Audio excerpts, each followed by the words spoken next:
Let's get the thoughts of a couple of guests who I have here with me. I have the Labour MP Graham Jones, and I also have a Labour activist, Barbara Ntumy. Thank you so much for being with us here on BBC World News. Graham, to you first of all, I mean, what is going on in there?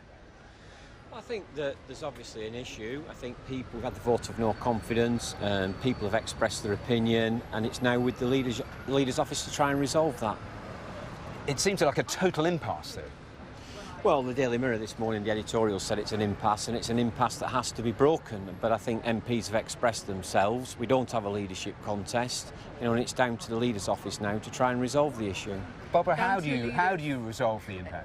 I mean, you don't really resolve it because you've had a vote of no confidence, which is not constitutional in Labour. It's okay that you're not Jeremy's #1 fan, you don't explicitly agree with him, but you're wasting a lot of time, having a lot of kerfuffle, throwing your toys out of the pram, having this whole debate when actually Labour should be turning its ammunition on the Tories and the fact that they've put this country in this mess. Austerity is the #1 issue that's affecting a lot of people that would vote Labour, that are Labour supporters, and you're not dealing with those issues. You're spending time having a big hoo-ha about nothing it's not really a big issue. It's about your own personal thing. It's about being selfish. You're not actually reflecting the will of the people and the will of your membership. Though, because he was trying, the leader today, Jeremy Corbyn, to be at an event about anti-racism, and all of the questions about the leadership. He cannot lead at the moment. Well, he can't lead because he's not been given opportunity. It was a fight to get Jeremy on the ballot to begin with, and because loads of Labour activists pushed, and actually loads of people only nominated him because they wanted a fair contest. He has happened to have won that contest now, and all that has happened since is his leadership has been undermined. It's okay if you don't like Jeremy, you don't agree with him,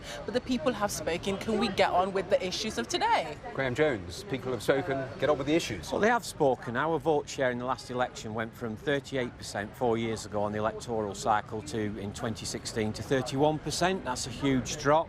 Jeremy's own internal polling shows that 29% of voters in the if we had a general election now who voted in the last general election wouldn't vote this time because of Jeremy. And we saw the poll in the Herald that said that we would get a 12-point bounce if Jeremy went. And people are telling us they will not vote for Jeremy Corbyn. Barbara, isn't there a danger? It's not all about Jeremy Corbyn, though. Isn't there a danger, though? He's turning a serious party into almost a cult. He's not turning a serious party in cult. We've never seen people like me never join the Labour Party, even though I was very interested in politics. He's invigorated us. He's made us feel like our views and what we've got to say is important. There is a current climate. We have to think about what we want for the future, and that is what Jeremy's putting forward. Graham? The thing is, Ed Miliband lost us the election last year because he refused to make an actual case for people. All he did was say he was going to be Tory light, and that's we won the election. You can't put all of that on Jeremy, who was only just recently been elected leader of the Labour Party. We're not going to have a general election today or tomorrow or the next day. Actually, a lot of what you're doing is part of the reason why people will not vote for us. There's a point there, which is that you talked about the dip in votes. You look at the general election, you look at the Labour supporters lost for the referendum. I wonder if the leadership themselves have simply lost contact, or the Labour MPs have lost contact with what actually people on the ground really want. I think it's the reverse. So Labour MPs represent 9.5 million people, 9.5 million Labour voters, and we've got to represent those. And what we saw in the referendum campaign is a lot of those working class communities, the Labour family is broad and diverse.